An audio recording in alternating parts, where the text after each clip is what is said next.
Hoje está se vivendo, vamos dizer assim, no setor elétrico uma grande revolução, uma grande transformação.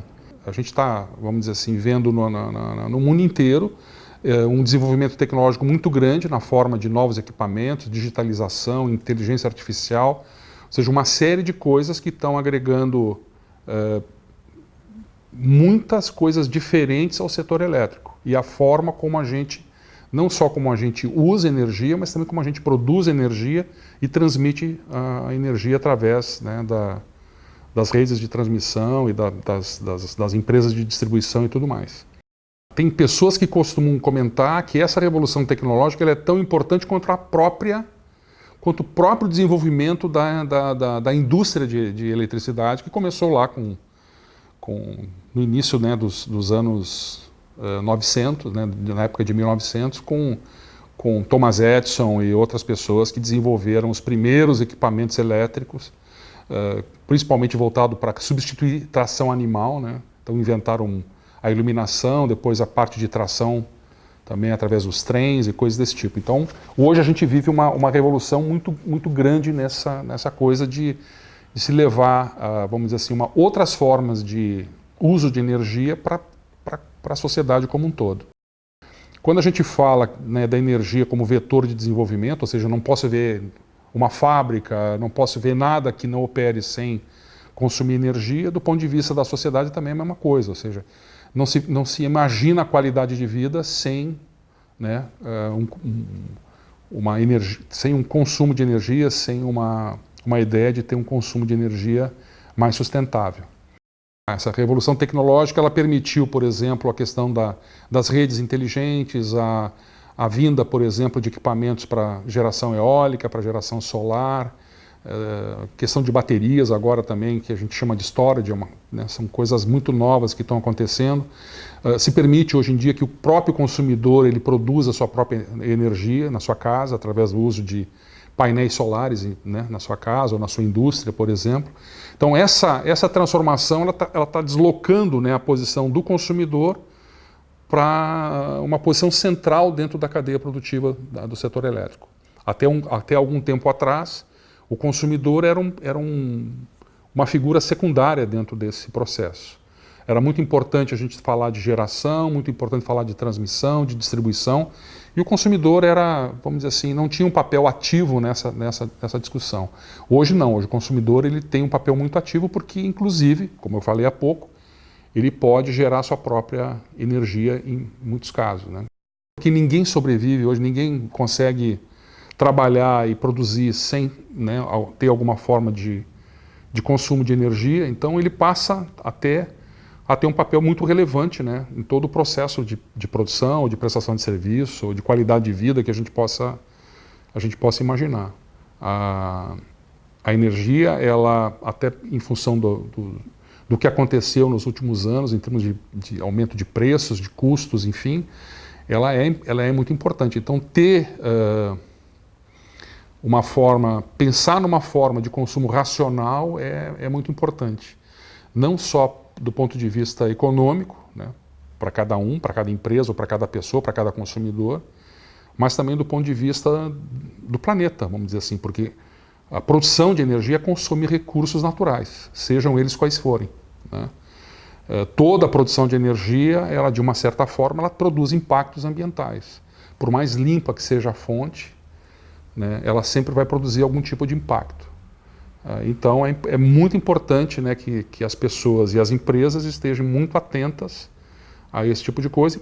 Tem muitos organismos internacionais hoje em dia, até de financiamento e de análise de crédito de empresas e tudo mais, que dão muita importância à forma, né, como as empresas estão produzindo, estão consumindo a energia. Então quanto mais a gente pensar em sustentabilidade, né, mais a gente vai estar contribuindo para o sucesso da empresa, de uma certa forma, seja pelo ponto de vista de uma questão pura e simplesmente econômica, ou seja, eu vou estar consumindo menos e, portanto, eu estou gastando menos, seja do ponto de vista de sustentabilidade, olhando, né, para o nosso planeta e como é que a gente espera que esse planeta vai ficar daqui a 20, 30, 50 anos.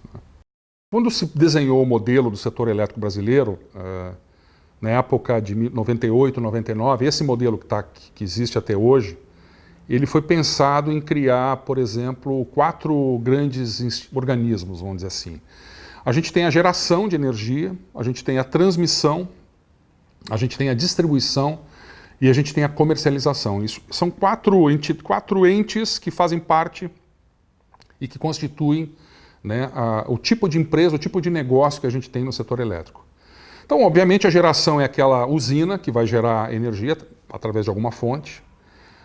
Transmissão, todos nós sabemos aí, né, quando a gente anda, principalmente de carro, nas estradas, a gente vê aquelas torres grandes de transmissão, ou seja, elas levam a energia lá da usina que gerou e até as cidades, até os centros de consumo, vamos chamar assim. A distribuição normalmente é feita pelas distribuidoras de energia, que nos atendem, né, que levam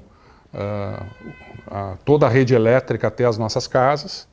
E a comercialização, ela faz um papel importante dentro desse contexto, que ela trabalha exatamente nessa coisa de vender energia para grandes consumidores. Então, hoje o modelo possibilita que grandes consumidores de energia, não só empresas industriais, mas também comerciais, possam comprar energia no Mercado Livre, ou seja, elas podem sair do mercado cativo da distribuidora ou do monopólio da distribuidora de energia e podem comprar a sua energia através de quem elas quiserem, de uma geradora, de uma comercializadora ou de alguém que possa fornecer energia para elas. Então, existem consumidores que, em função do seu tamanho, hoje podem se tornar clientes livres, né? Ou seja, comprando energia diretamente de uma empresa de geração ou de uma comercializadora, sem estarem comprando a energia da distribuidora, né? Evidentemente que eles vão estar conectados na rede de distribuição. Então eles vão pagar para a distribuidora uma espécie de um pedágio, um custo, que é o custo da empresa de distribuição, para ela levar aquela infraestrutura até a porta da empresa.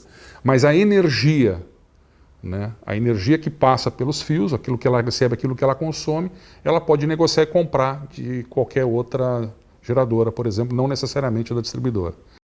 É importante a gente lembrar que o fato de comprar energia de quem a gente quer não quer dizer que eu vou ficar totalmente independente da distribuidora onde eu estou conectado. Eu continuo conectado naquela distribuidora de energia da minha cidade, da minha região, enfim, né, até porque não teria sentido, né, se construir outra linha, outros postes, outras linhas para cada fornecedor. Então a distribuidora, ela tem a concessão daquela área e ela tem que prestar um serviço, né, de qualidade para poder fornecer energia. Agora, existe uma categoria de consumidores que a gente chama de consumidores especiais, que são aqueles que têm uma carga acima de 500 megawatts, perdão, 500 quilowatts. Esses clientes, eles podem também se tornar clientes livres, mas para isso eles precisam comprar energia de uma fonte incentivada. O que é uma fonte incentivada? Por exemplo, Itaipu é uma fonte incentivada? Não, Itaipu não é uma fonte incentivada. Uma geradora, uma usina a carvão, uma fonte incentivada? Também não é uma fonte incentivada. As fontes incentivadas são aquelas fontes de geração que a gente chama de geração limpa. Usinas, pequenas centrais hidrelétricas, que são usinas hidrelétricas até 50 megawatts, usinas eólicas e usinas solares e usinas de biomassa. Então, se eu consumidor tiver um consumo acima de 500 kW e quiser comprar energia no Mercado Livre, eu tenho que comprar de uma dessas fontes. Eu não posso comprar de uma grande usina, eu tenho que comprar de uma usina solar, eólica, biomassa ou PCH. Aí eu posso comprar também no Mercado Livre. PCH são pequenas centrais hidrelétricas, são aquelas usinas que têm, vamos dizer assim, uma capacidade instalada até 50 megawatts, mais ou menos. A distribuidora, ela compra energia através dos leilões de energia promovidos pelo governo. Então ela tem um preço de energia que normalmente é um mix de toda a energia que ela compra ao longo dos anos. Ela compra aquilo que oferecem, para atender o seu mercado, que é a sua área de distribuição. Então, o que o consumidor que pode ir para o Mercado Livre tem que fazer uma análise econômica. Ou seja, eu tenho que comprar a energia que seja, né, no caso, mais barata do que aquela que eventualmente eu vou pagar na distribuidora. Lembrando sempre que é o seguinte, a distribuidora ela tem um custo de distribuição e tem um custo de geração, né? O custo de geração é aquilo que eu posso abrir mão, no caso do consumidor livre.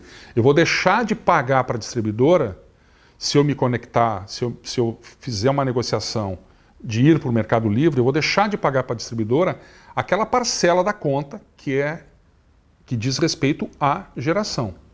Eu vou pagar o custo de transmissão, porque eu estou conectado lá. A distribuidora presta um serviço para garantir que aquela estrutura elétrica traga energia para mim com confiabilidade. Então, eu vou pagar para a distribuidora aquilo. E vou pagar para quem eu contratar a energia pelo preço que eu contratar. A primeira análise que tem que se fazer é, quando eu for fazer essa transação, eu tenho que esse valor da parcela de energia que eu vou comprar, obviamente terá que ser menor do que o valor da parcela de energia que eu pagaria para a distribuidora. Então a primeira análise é uma análise econômica. O que a gente tem percebido muito hoje nas empresas também é que existe também uma preocupação com a questão de sustentabilidade. Ou seja, muitas empresas estão preocupadas em garantir, por exemplo, que o seu suprimento de energia é evidentemente um suprimento de energia limpa. Então, existem hoje, por exemplo, certificados de energia renovável.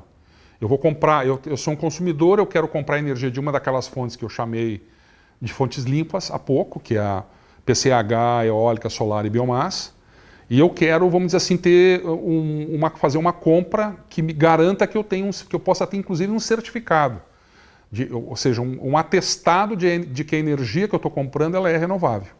Tá? Isso no mercado mundial, principalmente na Europa e Estados Unidos, é bastante comercializado, é muito conhecido esse mercado de energia verde, energia limpa, né, clean energy, green energy, coisas desse tipo. Aqui a gente chama de energia renovável, energia limpa também, enfim. Mas já existem esses certificados. A associação que eu trabalho, a Bragel, né, a Beólica também, que é a associação das geradoras de energia eólica, também fornecem esse certificado. É um processo com uma governança bem robusta, feito pelo Instituto Toton, enfim, existe todo um processo de certificação dos empreendimentos, né? Não é qualquer PCH, não é qualquer usina eólica, não é qualquer usina de biomassa, eventualmente, que vai ter o certificado. Não, tem que ter um certo critério de construção, de operação e tudo mais, que garanta que aquela geração, que aquela energia produzida, ela é de fato limpa, sustentável e tudo mais. Então, com esse certificado, a empresa pode atestar que os seus produtos, seus serviços são produzidos, são fabricados com energia limpa. Isso tem um valor de mercado, né? Talvez a gente pague um pouco a mais hoje em dia, né? Se eu tiver que fazer escolha entre dois produtos ou entre dois serviços, eu sabendo que um é produzido com energia limpa e o outro não, talvez eu me disponha a pagar alguma coisa a mais por aquele que é produzido com energia limpa. O Brasil, ele tem uma posição privilegiada em relação a outros países, né, por conta dessa diversidade de fontes de geração, né, limpas principalmente. Então a gente tem, tradicionalmente o Brasil é um país que explorou bastante, né, os recursos hídricos, eu acho que e muito bem, eu acho que a energia hidráulica ela é uma das mais baratas que tem, né, apesar de toda a controvérsia que existe a respeito da questão de reservatórios e o impacto socioambiental que isso gera, mas é uma fonte muito barata, né? Porque o combustível é a água.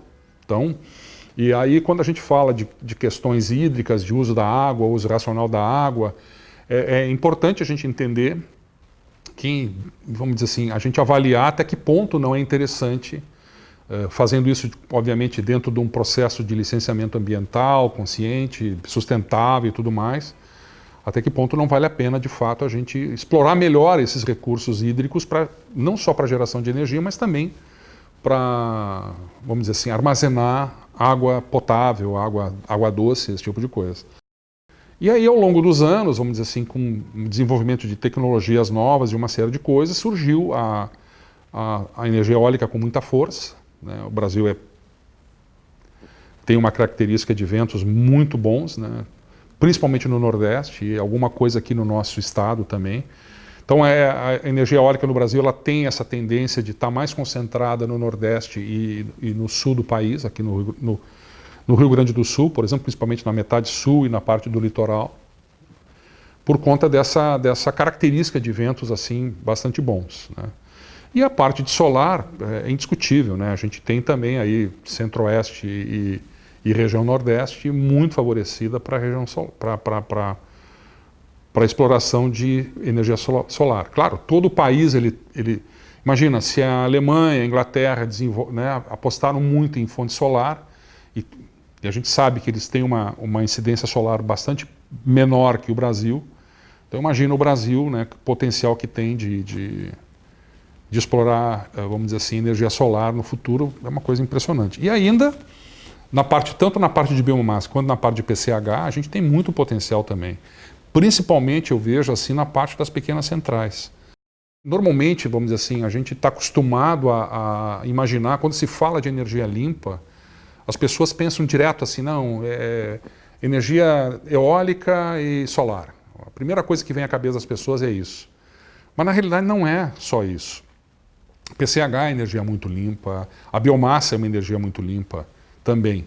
E até quando a gente fala de emissão de gás de efeito, né, de CO2, por exemplo, na atmosfera, as PCHs elas têm uma emissão muito baixa, até menor que eólica, menor que solar. Quando a gente olha toda a cadeia produtiva, por exemplo, né?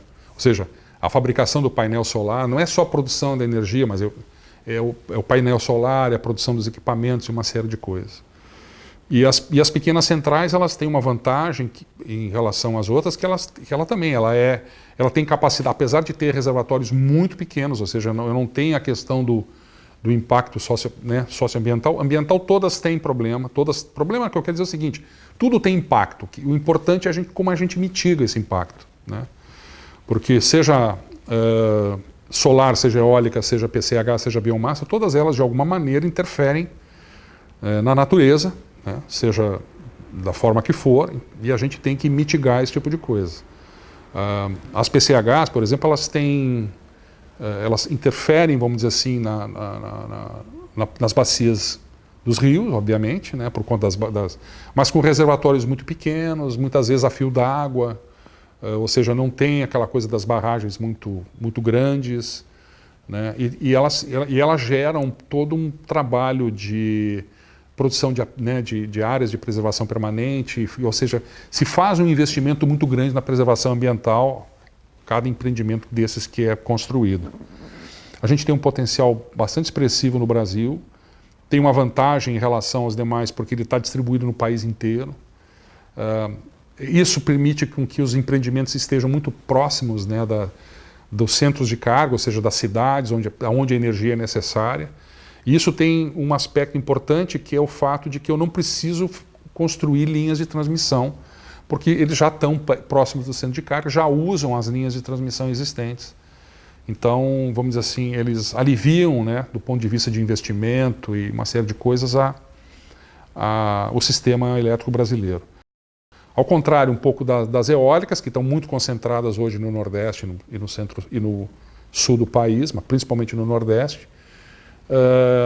E a gente precisa trazer essa energia para o centro-oeste, para o sudeste do país e para o sul, né? Então eu tenho que investir em linhas de transmissão. E tem um outro aspecto que é a intermitência, ou seja, ao contrário de uma usina, de uma hidrelétrica, por exemplo, que você tem, por menor que seja o reservatório, eu consigo ter alguma regularização, né, de geração.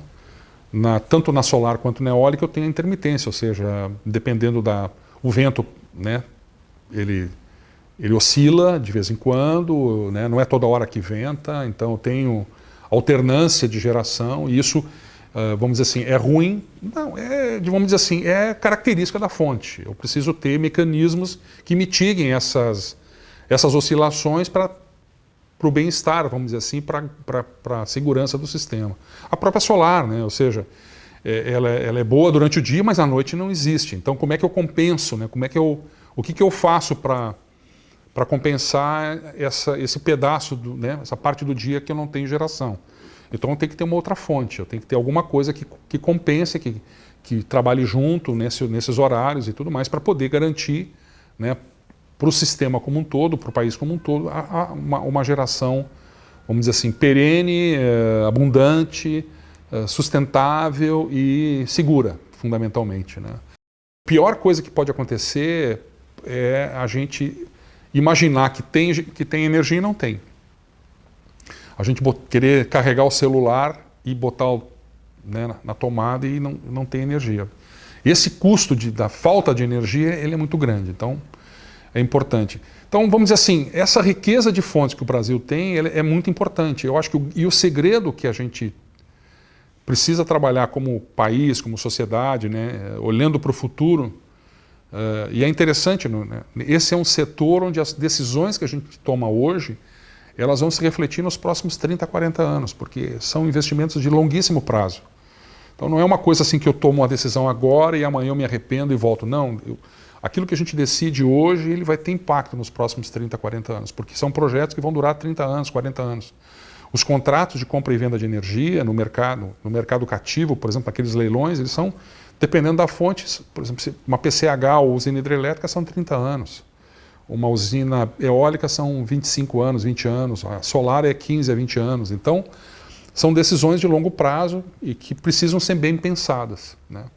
E essa discussão sobre a matriz elétrica, ou seja, pensar que a gente só vai garantir o nosso futuro de geração pensando em energia limpa, com solar e com eólica só, não funciona. Não vai dar certo, porque um dia vai ser noite, não vai ter vento, né? Outro dia vai eu vou ter solar, mas não vai estar ventando e não vou ter geração eólica. Então a gente precisa ter, vamos dizer assim, a beleza de tudo isso é que a gente tem diversidade, a gente tem complementariedade. Então muito mais importante do dizer qual é a melhor, qual é isso, qual é aquilo, é a gente saber que elas são complementares. E é por isso que é importante que todas elas sejam trabalhadas, todas elas sejam bem desenvolvidas. Eu acho que o Brasil tem recurso abundante e suficiente para se pensar em energia limpa para muitos e muitos anos. A questão de usar o lixo, né, como fonte de produção de gás, de metano e geração de energia é muito importante. A produção de lixo que a gente tem é enorme, né, é um recurso que seria muito bom se fosse bem utilizado, né? Eu acho que tem um aspecto fundamental que é a separação do lixo, em primeiro lugar. Eu acho que a gente precisa ter programas e educação, fundamentalmente, que eduquem as pessoas a separar o lixo, né? O que é orgânico, o que é lixo que eventualmente será reciclável. E claro, e o poder público, né, os governos, eles têm que ter capacidade para fazer essa coleta separada. E muito mais importante do que a separação e a coleta é a utilização. Então eu tenho que ter por trás disso uma estrutura, uma indústria que vá aproveitar, né, o que pode ser reciclado e o que é lixo orgânico. Existem instalações no Japão hoje, por exemplo, onde todo o lixo orgânico é transformado em energia. É um processo, né, contínuo de geração de energia através do lixo.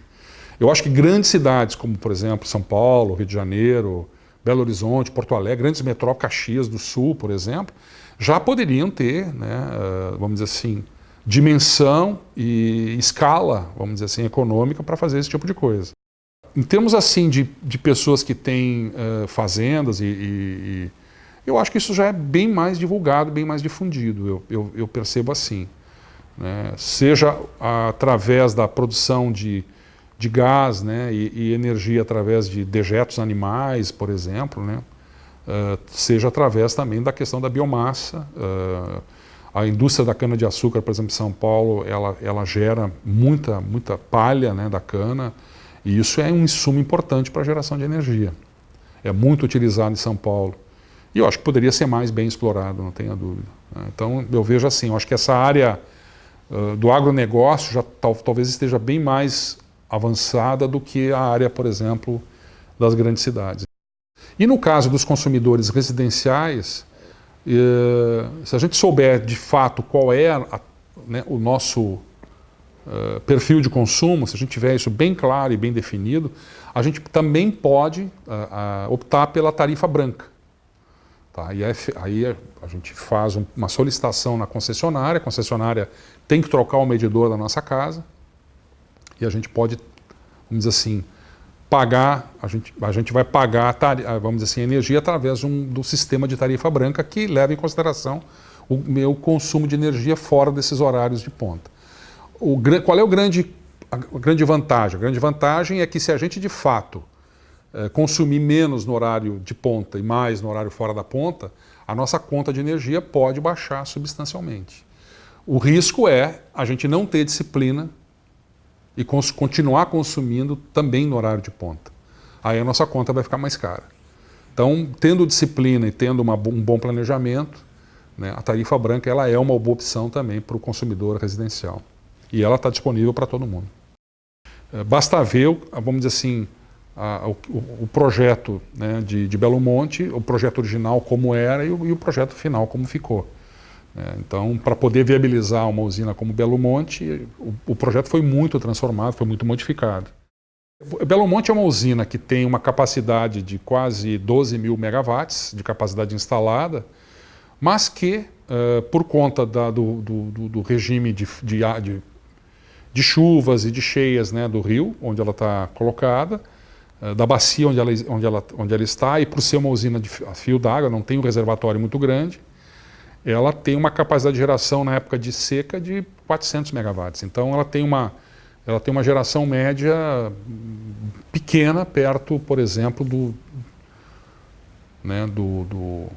do porte que ela poderia ter se tivesse um reservatório maior. Agora, qual é a questão? Um reservatório maior, numa área mais plana, certamente o volume de inundação seria maior, o volume de desmatamento, consequentemente, também, o volume de impacto ambiental e social também seria maior.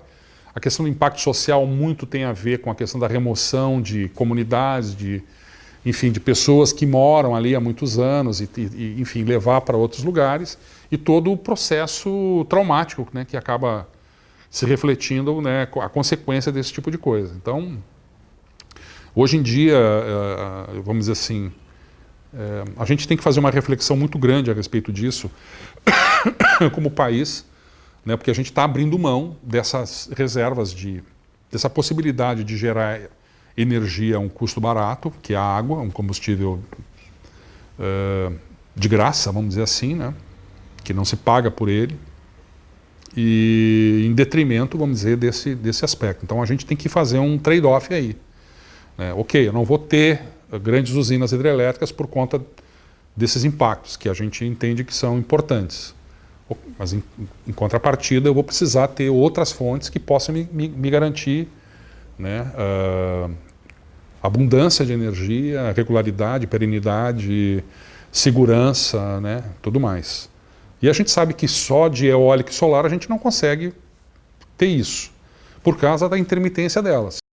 A gente tem carvão, a gente tem gás. Carvão é bem poluente, né? Apesar de também de existirem uma série de processos e tecnologias novas que reduzem o volume de emissões, mas é uma fonte poluente. E tem o gás, né? Que agora com pré-sal e coisas desse tipo, é bem provável que o país tenha também abundância de gás, e aí a gente possa ter geração térmica a gás, né, com bastante qualidade, enfim, compensando, vamos dizer, e segurando, né, aquelas fontes que são mais intermitentes.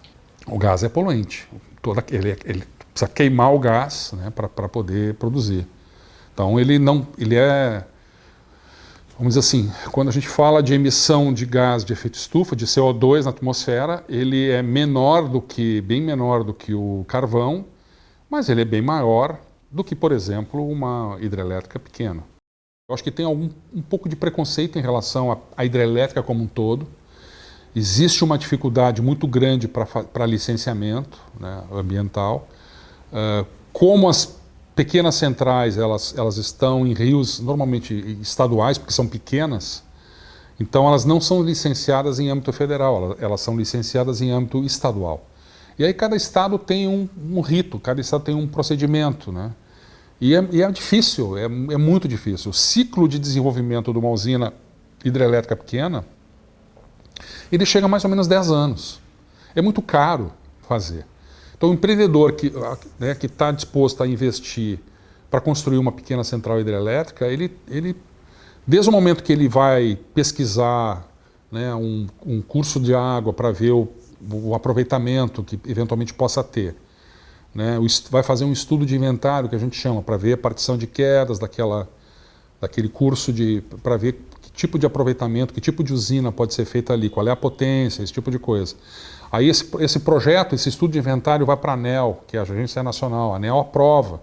Porque o que acontece? Um aproveitamento hidrelétrico num rio, ele é um bem da União, ou seja, ele é um bem da sociedade. Eu autorizo o empreendedor a explorar aquele bem por um determinado tempo, mas depois que aquele tempo passa, depois que aquela concessão termina, aquele bem se transforma num bem da União.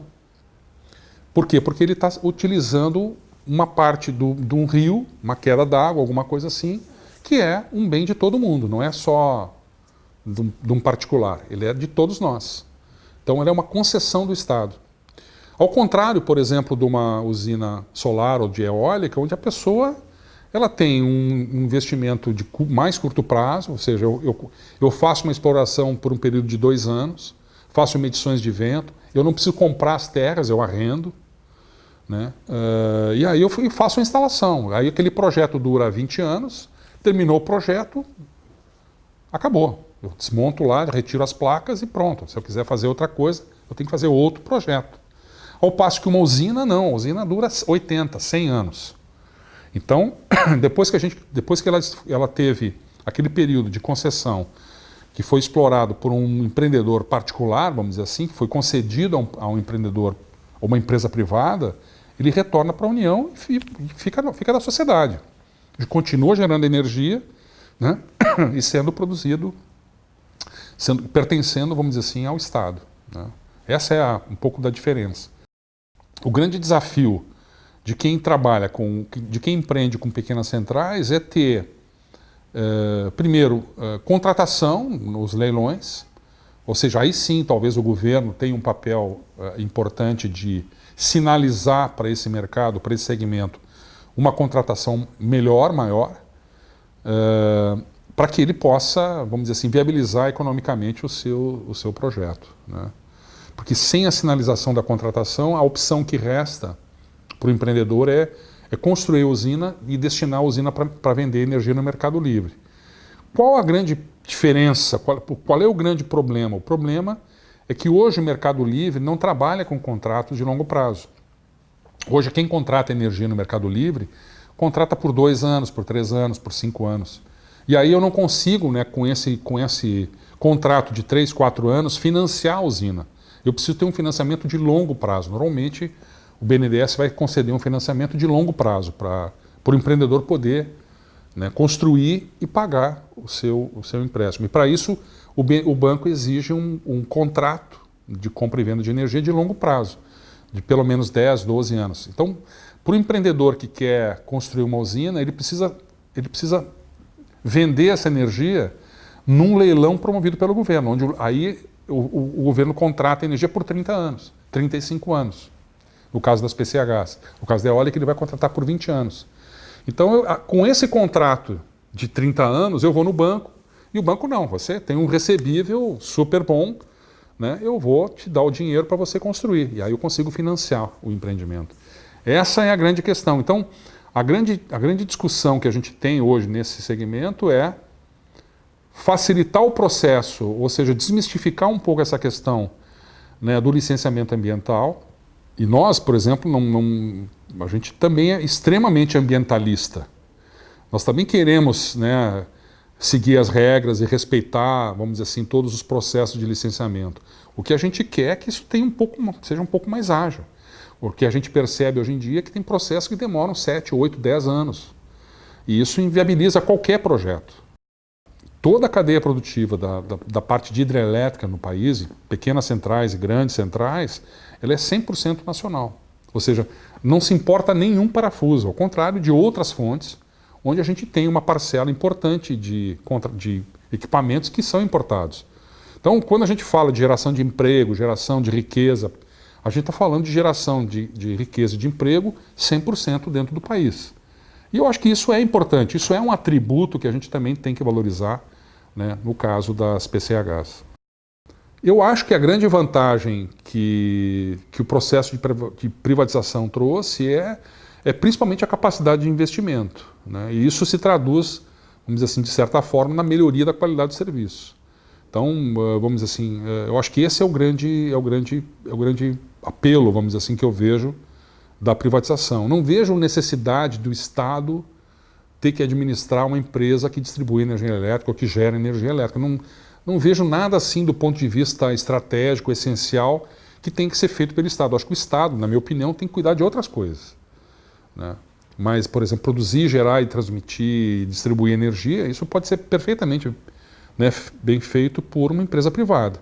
Essas empresas, elas têm contratos de concessão, elas são extremamente fiscalizadas pela agência reguladora, índices de performance, né, questões econômicas, situação financeira, nível de investimento, qualidade do serviço, ou seja, tudo isso é extremamente bem fiscalizado pela ANEEL, que é a Agência Nacional de Energia Elétrica, que é uma empresa reguladora, que faz esse trabalho, né, de cuidar, vamos dizer assim, todo o setor elétrico brasileiro, fiscalizar, regular.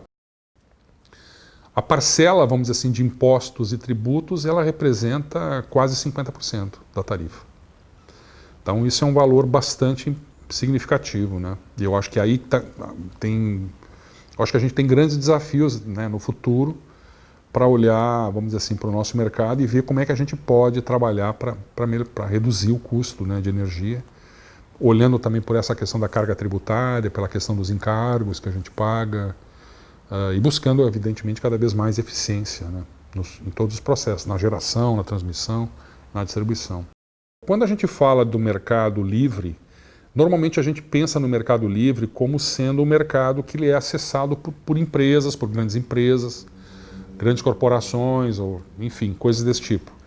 Mas, vamos dizer assim, a gente certamente, acredito eu, né, vai chegar o dia onde os consumidores, de um modo geral, também terão a oportunidade de escolher a sua fonte de geração. Eu acho que a gente tem alguns pré-requisitos ainda do ponto de vista de sistema, de regulação, até de tecnologia para chegar lá, mas vamos dizer assim, eu acho que nós vamos, né, avançar para esse tipo de coisa, para ter a tal da portabilidade, como a gente tem, por exemplo, na questão da telefonia. Lembrando sempre, né, que escolher o fornecedor de energia não significa que a gente vai se desconectar da distribuidora onde a gente está conectado, né? A gente vai continuar tendo um serviço de fio sendo prestado, né, pela distribuidora, onde a gente está conectado, e a energia a gente talvez tenha a possibilidade de comprar de outros fornecedores. Isso é um mercado que eu acredito que vai acontecer, eu não sei em que horizonte isso vai acontecer, mas eu acho que talvez entre os próximos 5, 10 anos a gente tenha evoluções importantes aí nesse sentido. Mas se a gente imaginar, por exemplo, que a gente tem, hoje em dia, muitas empresas e muitas pessoas gerando a sua própria energia em casa e que trocam, né, os excedentes com a rede elétrica. Então eu tenho que ter sistemas que possam fazer essa leitura, né, do que sai, esse fluxo de energia da entrada e saída. E à medida que isso aumentar de uma maneira bastante grande, é muito importante que a gente tenha sistemas de controle de supervisão, vamos dizer, bastante sofisticados para poder fazer esse balanço de energia nas redes elétricas, né? Imagina a tendência que vai ter nos próximos anos de geração distribuída, que a gente chama. Não só de painéis solares, mas de baterias, storage, uma série de outras coisas que estão surgindo, né, que vão permitir que as pessoas, além de gerar a sua própria energia, também comecem a querer usar outros produtos e serviços, né? Quando a gente fala de internet das coisas, por exemplo, imaginar que automação doméstica, segurança, toda essa parafernália e essa quantidade de serviços, né, que as pessoas vão começar a demandar no futuro, e já estão demandando hoje, mas muito mais no futuro, de digitalização, de inclusão digital, né, de a gente poder, enfim, ter acesso a todos os equipamentos da nossa casa de uma maneira remota e poder comandar, né, todos os equipamentos, ar-condicionado, televisão, geladeira, micro-ondas, enfim, sistemas de segurança, uma série de coisas que a gente pode usar, e isso vai ser possível através das redes inteligentes. Então o uso da internet combinado com todas essas